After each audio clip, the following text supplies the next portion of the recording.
Jadi orang Perak juga kan. Bukan ni Perak, Prof dengan Perak kan. Dan Prof dinaikkan pada 1942 dan Prof telah berkahwin dengan isteri Puan Nuraini binti Saleh, dan alhamdulillah dikurniakan dengan 3 orang anak, iaitu Juwita, Johan Kasturi dan juga Mega, 3 orang. Jadi Prof dari segi persekolahan bermula di Sekolah Rendah Melayu dan Sekolah Agama di Sungai Aceh. Kemudian pernah bersekolah di Libur Tebal, di Bukit Mertajam, Maktab Melayu Kuala Kangsar, Sekolah Agama Al-Masriyah Bukit Mertajam, di Batuwet, di Baganserai. Melanjutkan pelajaran di Melayan Teachers College, Brinsport Lodge, England. Dan untuk pengetahuan, Prof juga pernah menjadi guru. Guru di Sekolah Anderson Ipoh, guru di Sultan Abu Bakar School, Kuantan. Kemudian Prof mengambil pengajian ijazah sarjana muda sastra di Universiti Singapura, kemudian ijazah sastra di UM. Panjang sangat ni. Saya tak perlu baca semua lah, tak perlu baca semua.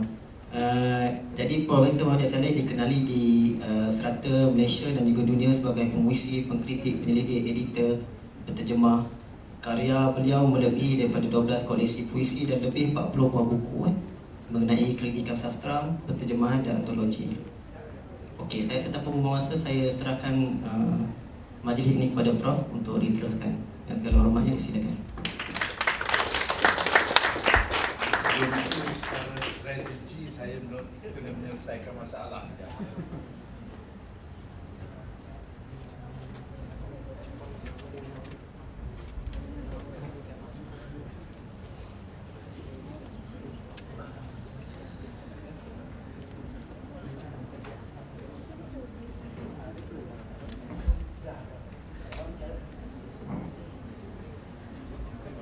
Pak Suhardi, ya tak payah, tak perlu datang, tapi apa, cerita-cerita bolehlah ya.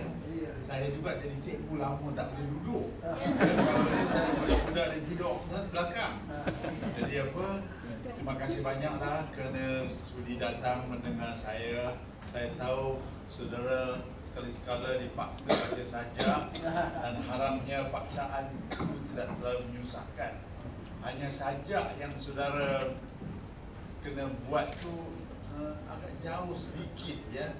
Mungkin tak tahu latar belakangnya. Sebelum saya cakap tentang cara saya menulis dan lain-lain, saya boleh terangkan tentang sajak ni ya. Sajak ini ditulis di sebuah kota yang pada saya terindah di dunia, di Vienna. Vienna itu di Itali. Di sana tak ada motosikal yang saya benci, bisingnya tak ada kereta yang saya juga tak suka sangat, tak sibuk, hanya ada boat ya, yang sekali-sekala bising lain orang tu biasa naik basikal aja ya. Ini pada saya kota yang sangat indah, tak ada bandingannya. Ada juga medan-medan besar. Dan pada waktu itu tak tahu mengapa, mungkin saya kesepian, saya duduk, orang lain di kelilingnya duduk berkeliling sebagai pelancong, tapi saya kena duduk tulis sajak. Jadi sedih jugalah, 8 buah sajak saya tulis pada waktu itu semasa sajak ini ditulis. Jadi ini latar belakang ni saya menemukan suatu kota yang sangat cantik. Dan seperti orang yang membuat, yang merancang kota itu adalah orang berfikir. Dia tahu falsafah, ahli falsafahnya mau apa. Anak-anak muda yang suka menyanyi malam-malam hari mau apa. Kalau balik lambat mau apa. Kalau alam yang indah tu bagaimana pula. Ya? Jadi ditulis di sebuah kota yang sangat indah. Dan saya mengatakan hanya orang-orang yang pintar begini, yang tahu keperluan-keperluan anak muda, orang tua, ahli falsafah, penulis, pedagang, tukang sampah, hanya orang begitu saja berhak menjadi arkitek kota. Yang lain tak ada hak. Di sekarang ini, tengoklah di mana-mana kotak-kotak saja kan, kotak-kotak tanpa banyak imajinasi, tapi banyak wang, fikirnya wang saja. Di Malaysia tak banyak bangunan yang indah-indah lagi. Dulu pada tahun 70-an saya secara tak langsung terlibat juga meminta kerajaan supaya semua bangunan kerajaan ataupun yang besar-besar mesti ada unsur Malaysia. Sebab itu ada Penguin Putra itu, sebab itu ada Land Banking, ya, sebab itu ada tabung haji. Itu hasil daripada pemikiran daripada desakan kita lah.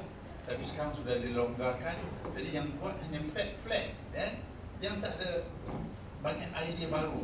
Dan sekarang ni tentu saja bangunannya banyak guna kaca. Guna kaca ni bukan cara orang Malaysia, dia tak nak kena tirai kan, ya. Dan yang sangat menyedihkan ialah terlalu panas, ya. Kena ada pendingin hawa. Kalau tak ada pendingin hawa, tak boleh tinggal di situ. Orang kampung lu kipas pun tak ada, kerana anginnya boleh meniup terus lalu lewat rumah dan keluar. Di bawah pun boleh ada angin boleh datang, dan atap-atap kita, tembak layar kita semua kalau masuk angin. Itu seni bina yang mesra alam, alam tropika. Ya. Jadi sekarang ni arkitek saya rasa, ya, tak penting, murah dan banyak untung di mana-mana saja, dan menyedihkan di mana-mana saja dibina. Saya juga pernah ke Switzerland, kalau nak bina 2 rumah pun mesti saya ingat dapat persetujuan orang kampung itu. Jadi itu kongsi sama. Di sini kampung dibuang macam di Pulau Pinang ini, dibubuh apa saja, dan dibubuh rumah-rumah yang harganya 1 juta. Ya, orang itu tak ada harapan, ya, tak ada harapan membeli semua ini. Jadi ini seorang penyair melihat bagaimana indahnya kota Vienna, dan hanya orang-orang yang ada perasaan halus, ada merasakan kepentingan semua kumpulan berhak menjadi arkitek kota. Yang hanya yang hanya berfikir awal ni tak ada hak. Dan saya sampai sekarang merasakan orang-orang begini harus digalakkan untuk membina yang tak ada seni. Ya. Kadang-kadang nak jalan pun tak boleh di tempatnya, tak ada ruang. Pasal semua nak bina, semua jadi kaya. Saya juga pernah di New York. Di New York tu sekarang ni kalau dibubuh bahan seni di depan bangunan, dia boleh dapat potongan cukai. Ya. Singapura pun dah mulakan. Tapi kita kalau boleh sampai ke tepi jalan, ya, sampai tepi jalan. Jadi itu latar belakang saja itu. Kalau nanti kita ada waktu, saya boleh baca saja itu sikit. Saya tak bawa saja itu. Ada yang bawa ya? Ada bawa? Ya? Ada yang hafal? Tak apa. Jadi biasanya cikgu pelajar-pelajar ni tanya soalan yang agak sama, apa pasal saya menulis dengan huruf kecil? Kan, ya? Apa pasal orang lain semua huruf besar dan huruf kecil? Dalam bahasa Arab, dalam bahasa Melayu lama ada huruf kecil besar tak? Tak ada. Dalam bahasa Hindi ada tak? Tak ada. Dalam bahasa Cina huruf besar kecil tak? Tak ada. Tamil? Tak ada. Hanya dari barat huruf kecil, huruf besar. Kalau lepas titik, apa perlunya, bukan? Orang itu sudah tahu, kan, ya? Ini datang dari bahasa Jerman juga. Dulu dalam bahasa Jerman, semua kata nama, benda-benda, orang dibesarkan, ya? Ini tentu saja yang tidak zaman sudah dan tak perlu. Jadi saya rasa tak perlu berusaha pun. Ya, lepas titik orang patut tahu, atau mula ayat sudah patut tahu ini sudah huruf besar. sepatutnya rusak ya. Saya juga masa muda dulu merasakan manusia sama. Jadi guru pun betul sama. Ya, apa nak perlu besar kecil kan ya? Tak perlu semua itu kan ya. Dan pandangan politik saya begitu saya bawa dalam dalam sastra. Selalu juga pelajar tanyakan bila saya menulis, ya? Bila saya mula menulis. Saya juga tak tahu bila saya menulis. Saya duk cerita pada kawan-kawan ni pada tahun 56 ada seorang cikgu, saya ingat dapat meninggal, namanya Mohan Singh. Ya. Dia ni suka berlakon. Ya. Kami belajar 3 Musketeers jadi berlakon. Dia apa? 3 Musketeers ni kan cerita pedang, kan berlawan pedang kan. Dia tak tahu bahasa Perancis, saya pun tak tahu bahasa Perancis. Terus sekarang bila saya belajar Perancis, saya tahu bahawa sebutannya tak betul. Tapi tak kenapa, dia sangat berminat untuk mengajar. Dan juga tiap-tiap kali kami masuk, kami diminta berikan senarai bacaan untuk bulan itu. Jadi saya suka baca dan sedikit suka menunjuk. Ya. Jadi saya tunjuk kepada dia ni. Dari itu dipuji cikgu.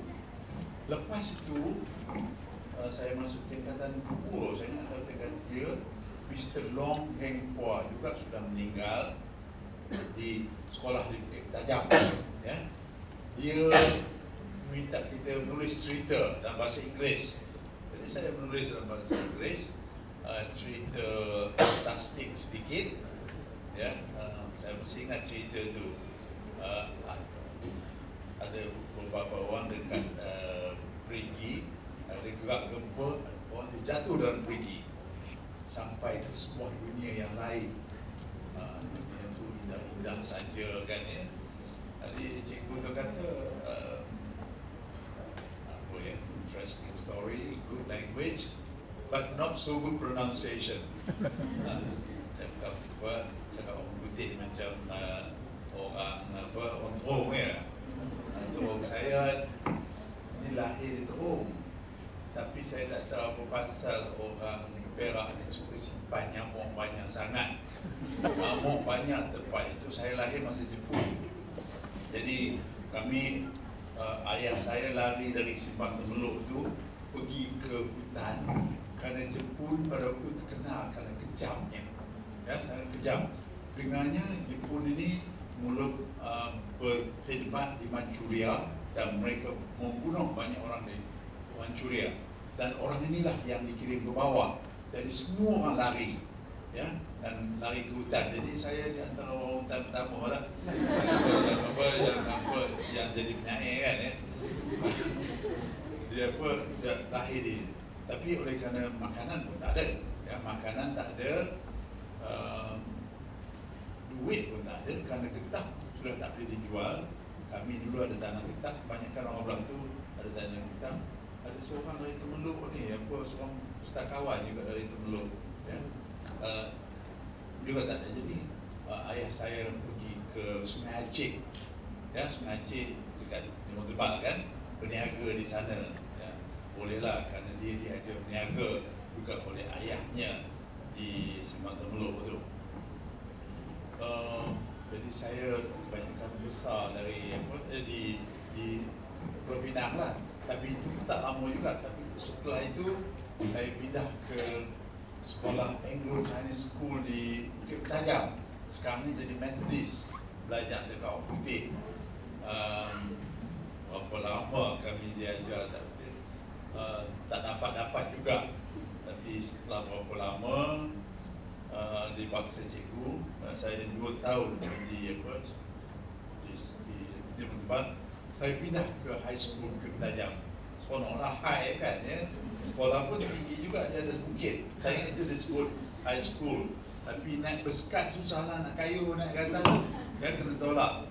Ada untung high ni, ada untung ada kurangnya kerana agak tinggi.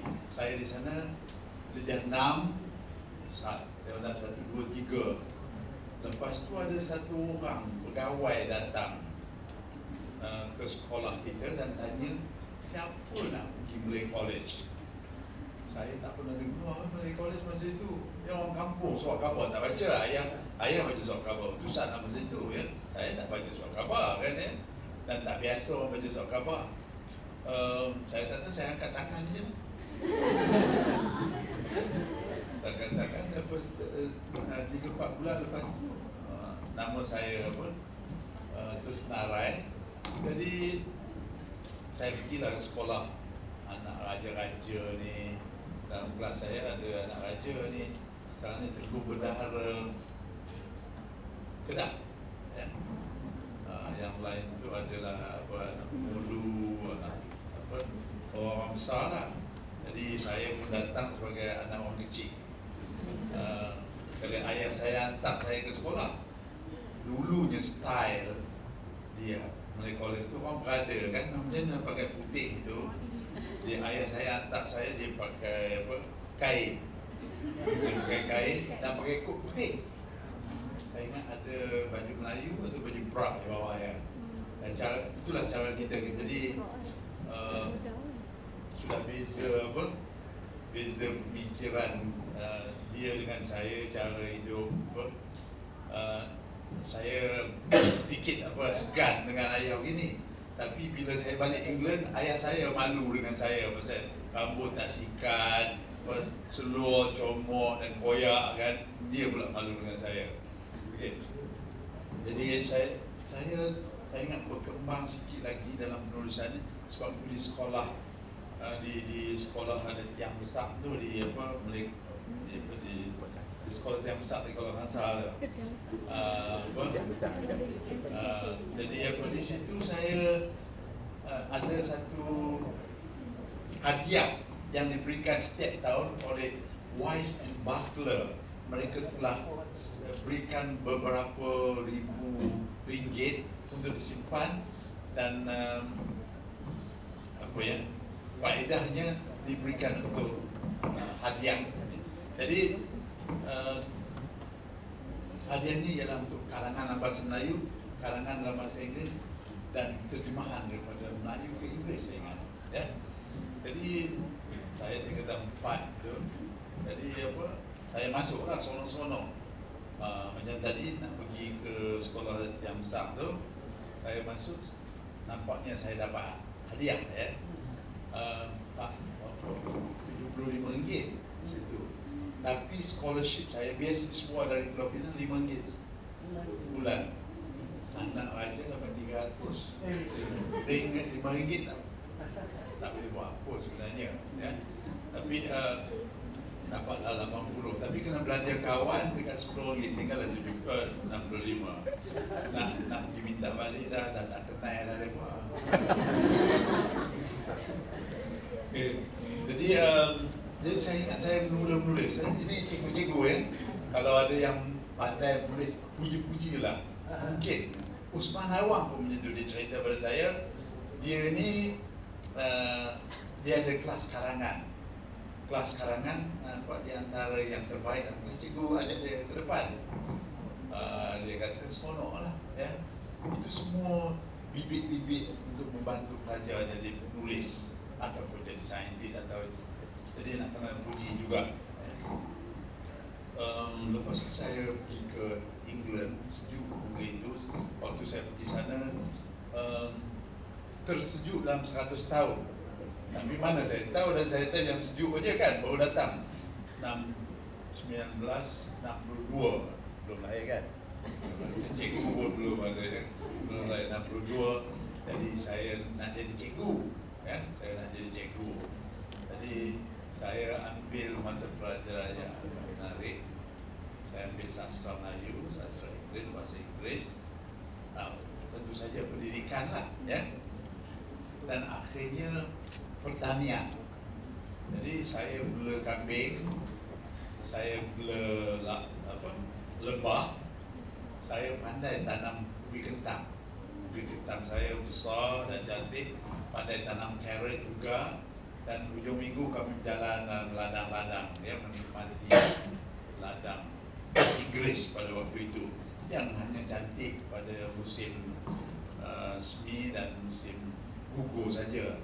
Masa lain agak muram. Jadi itulah saya mula menulis di England. Jadi bahasa pertama saya di sekolah pun bahasa Inggeris. Jadi saya menulis dalam bahasa Inggeris. 3 minggu setelah itu ada semacam belahan dalam jiwa kepala saya. Saya merasakan mengapa bahasa Inggeris saja, ini bukan bahasa saya kan ya. Saya ada bahasa nenek moyang saya di sebelah lagi. Bahasa mak saya, nenek saya yang marah saya dalam bahasa Melayu. Jadi dia kena tulis balik kan ya. Dan juga dan bukan saja marah, kata-kata yang murah hati dan baik hati juga dalam bahasa Melayu. Jadi lepas 3 minggu saya menulis dalam bahasa Melayu. Jadi sejak itu saya jalan kiri pun boleh, kanan pun boleh. Ya, menulis Melayu dan bahasa Inggeris. Bahasa Melayu adalah bahasa besar, ya, dengan ada sejarah. Jadi saya selalu mencari tradisi lama dan saya tak tahu nak klaim boleh, tak klaim pun tak apa. Saya ingat saya antara banyak orang masuk perpustakaan yang ada simpan manuskrip sastra Malaysia dan Indonesia. Mana-mana saya pergi, dari Hamburg saya pergi ke Marseille, saya pergi ke Portugal, saya pergi ke Spanyol, Sevilla, saya pergi ke London tentu sajalah, ya, ke England banyak tu, ke Paris, ke Leiden, ke Berlin. Semua ini ada manuskrip tulisan tangan bahasa Melayu yang sangat indah, ya. Jadi ini kita terputus. Bukan saja pelajar-pelajar Melayu, pelajar-pelajar Cina dan India pun ini hak kita bersama. Karena sastra Malaysia tumbuh dari akar-akar ini. Dan pada tahun-tahun 50-an kita bergabung. Musuh Cina masuk, musuh Kadazan masuk, musuh Tamil masuk. Tapi inilah akar kita bersama. Dan kita boleh bangga dengan tradisi penulisan ini yang sangat indah. Dan kalau cikgu nak bawa sekali lagi di pusat manuskrip Melayu di Perpustakaan Negara, sangat indah, ya. Ada di tulang, ada di atas keramik, ada di atas lontar, dan ada di atas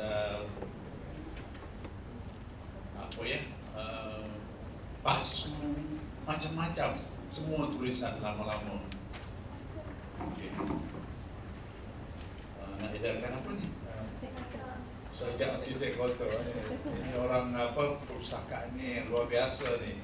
Yang mengatur-ngatur ni selain daripada anak buah saya di St. Chris dan juga mulanya buat di Konta oleh British Institute, ya, Dewan Bangsa juga terlibat. Saya pun terkejut ini begitu besar pamerannya. Saya badan kecil, jadi saya ingat pameran tak besar. Dan Nurul sini cuba mencari sajak-sajak saya yang saya tulis di merata-rata di dunia. Itu kerja saya kan ya. Tak menguntungkan, tapi saya cuba mencatat seorang Malaysia menyeberang ke dunia dan mencatatkan dari sudut apa yang penting. Orang putih datang sini macam-macam dia tulis tentang kita, ya, cara kita berjalan, cara kita bercakap, bahasa kita juga berhak. Saya selalu cakap orang putih curi tanah kita, tipu kita, dan saya baca saja ini di London. Ada banyak yang tak suka itu saja kan, dia kata dia pencuri, dia kaya kerana kita, tapi itu benar. Dia kata kita macam-macam kan, dia kata kita macam-macam. Dia kata orang Melayu malas kerana kita tak mau kerja 8 jam macam dia, ya? Dan dia nak pergi untung untuk company dia. Kita tak perlu, ikan ada di belakang misalnya kan ya. Keladi apa dululah. Dan sekarang dah tak ada dah, di belakang ada apa? Gantungan baju yang nak kering kan. Ya?